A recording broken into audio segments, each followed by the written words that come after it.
Kabanata 2. Ako yung nasa painting. Pero paano nangyari yun? Wala akong naaalala na nagpa-self-portrait ako. Kaya paano napunta yung mukha ko sa painting na yan? Nag-a-addict ba si Lola? At gusto niya akong pagtripan ngayon kasi mababirthday na ako? O baka ito yung regalo niya sa akin? Self-portrait painting ko with a touch of classic style. Siya si Carmelita Montecarlos, ang bunsong anak ni Don Alejandro at Doña Soledad Montecarlos. Narinig kong tugon ni Lola Carmena. At dahil doon, mas lalo akong napanganga ngayon dahil sa gulat. So, hindi nga ako yan. Hindi ako makapagsalita. Paano nangyari yun? Sobrang kamukha ko talaga siya mula sa hugis ng mukha, mapupungay na mata, matangos na ilong, mapupulang labi, mahabang itim na buhok at makinis na balat. Nakasuot ng puting barot saya yung babae at nakapusod yung buhok niya sa likod. Ang mga mata niya nakatingin ng diretso at feeling ko tinititigan niya ako. Ngayon, like right now. Oh my God! Bunsong kapatid siya ni na Josefina Montecarlos na naging madre at Maria Montecarlos ang aking lola. Sabi ni Lola Carmina. Napatingin ako kay Lola, medyo seryoso at malungkot na ang mukha niya ngayon. Tinignan ko pa siya ng mabuti, mukhang di naman niya ako pinagtritripan.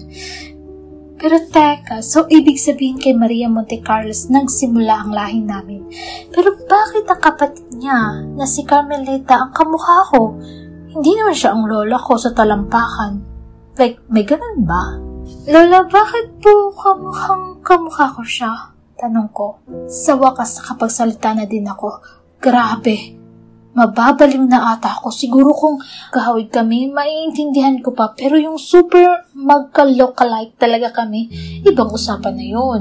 Simple lang. Dahil siya ay kapamilya natin. Dugo ng ating dugo. Laman ng ating laman. Paliwanag pa ni Lola.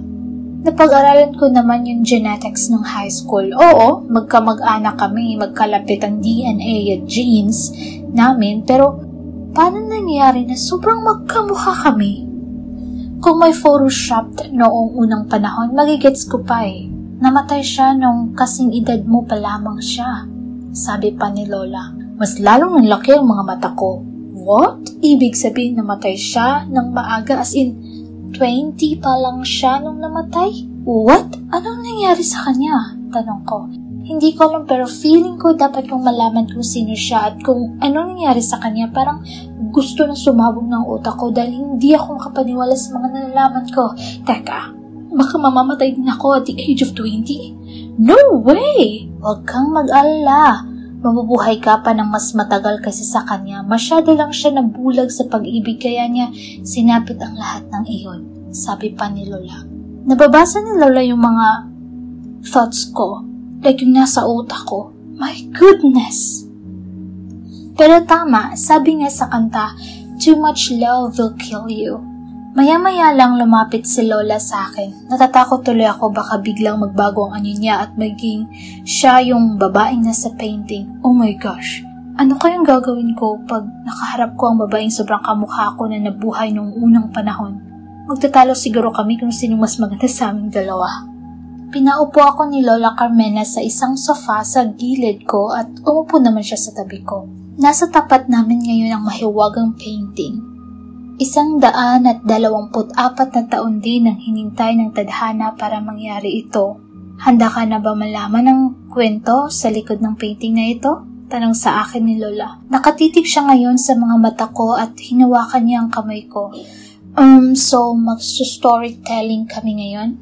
Pwede po nating tawagin din sila Jenny at Emily. For sure, gustong-gusto nila makinig sa ikikwento nyo. Suggest ko pa. Napailing naman si Lola Carmena. Shh! Hindi maaari. Walang ibang pwedeng makakaalam nito kundi ang magiging panganay na anak lang sa pamilya natin. Sagot ni Lola Carmena at medyo seryoso na siya ngayon. Oh shucks! So bawal ko pala i-checka sa iba ang cheka na ito? Wala na akong nagawa pa kundi tumangon na lang. Hindi naman pwedeng tumanggi at umalis ako. Baka ma-beast mood yung nasa painting at multuhin ako habang buhay. Tahimik, Payapa at masaya naman ang buhay ni Carmelita. Kapiling ang kanyang buong pamilya na pinakamayaman sa buong bayan ng San Alfonso. Pinagkasundo ni Don Alejandro at Doña Soledad Montecarlo si Carmelita kay Juanito Alfonso, ang pangalawang anak ni Gobernador Mariano Alfonso at Juanita Alfonso.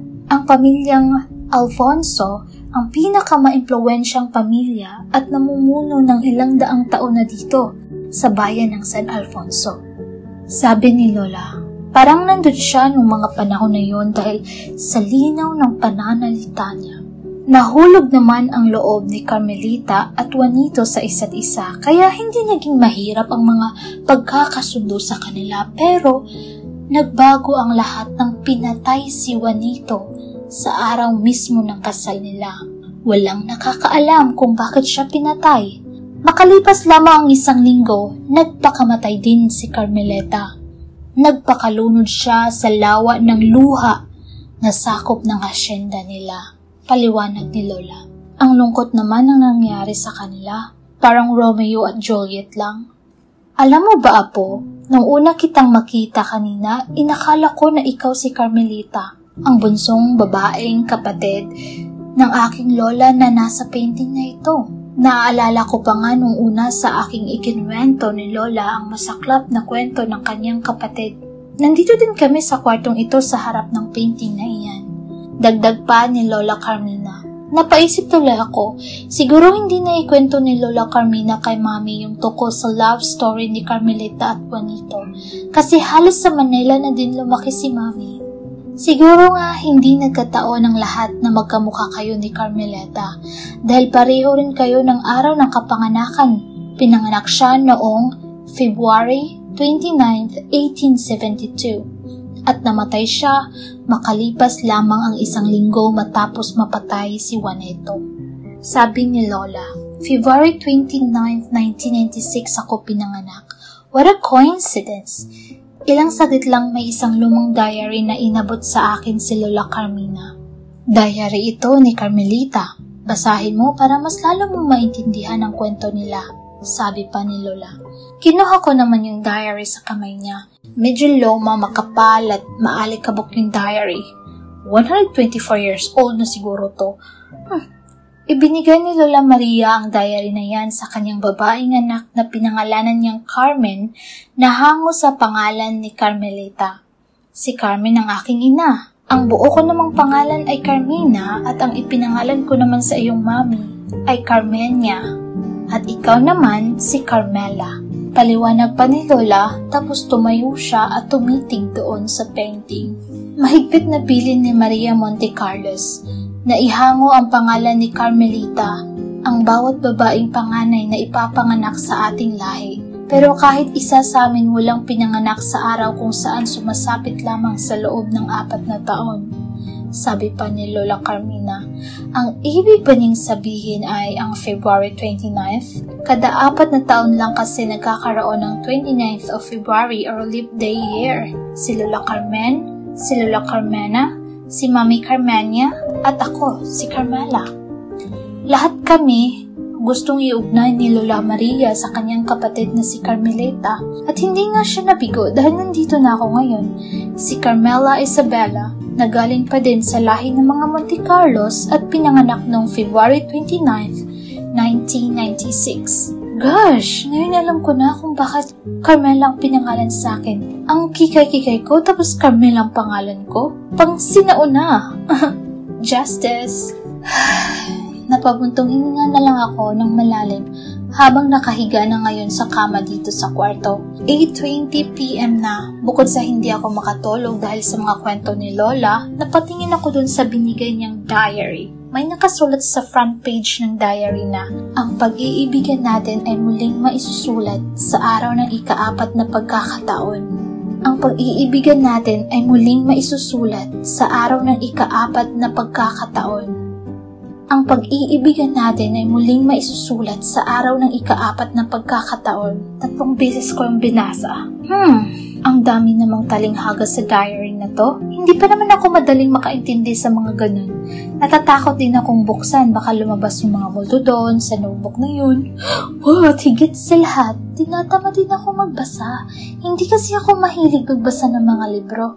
Hays, bakit ba ako kinukwentuhan ni Lola ng ganun? Bigla tuloy akong natakot baka multahin ako. Teka, baka itong kwarto at itong kama na hinihigaan ko ngayon ay ang kwarto at kama ni Carmeleta. Oh my God. At dahil doon, napabangon ako bigla na parang si Darna at lumanding sa sahig. Pero baka nasa ilalim ng kama, yung multo. At dahil doon agad naman akong lumundag pabalik sa kama na parang palaka lang. Wow, oh my gosh. Bigla akong napasigaw nang maramdaman kong nag-vibrate yung pet ko. At pag-angat ko, naupuan ko pala yung phone ko. Well, grabe. Todo na to. Nag-text si James. Oh, nagparamdam din ng mokong na yun na. Where are you? Tss. Wala na naman siguro siyang mapagtripan kaya ako ang kinukulit niya. Maya-maya lang nag-text siya ulit. I miss you. Sad emoticon. Don't mess with me, playboy. Humiga na lang ako sa kama at nag-Facebook. Bumungad agad sa notif ko ang mga post ni Shay. Oh, magkasama pala sila ngayon ni James. Nasa isang concert sila. Na-miss pala. At dahil mabait akong tao, nilike ko ang picture nila. Di ako bitter Sinubukan ko nang ipikit ang mga mata ko pero nangingibabaw sa utak ko ngayon ang nakakainis na mukha ni Shay na nasa picture at gustong iparating sa akin na hindi boring ang weekend niya. Samantalang ako, ito nasa isang lumang bahay na puno ng mga kwentong weird at makaluma habang nagmumukmuk sa kwarto ng namayapang babaeng kamukhang kamukha ko. Hays, napatingin ulit ako sa oras. Maaga pa naman. Lumabas ako ng kwarto at sinilip ang kwarto ni Daddy, Jenny, Emily at Lola. Mukhang busy naman sila sa kung ano-ano. Napangiti ako sabay takbo pabalik ng kwarto. It's time to party!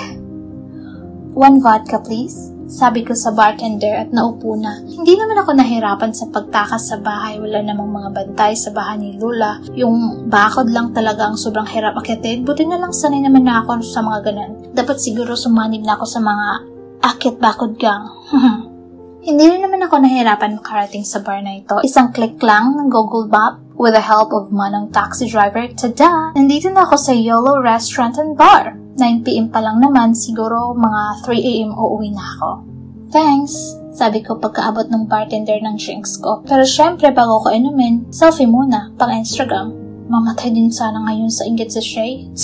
Akala niya siya lang nagpa-party ngayong weekend Napapaindak na ako sa music nang biglang may lalaking tumabi sa akin. Halos mapunit na yung mukha niya sa laki ng ngiti niya. Pogi naman siya, kaya lang mukha siyang fuckboy na emoticon.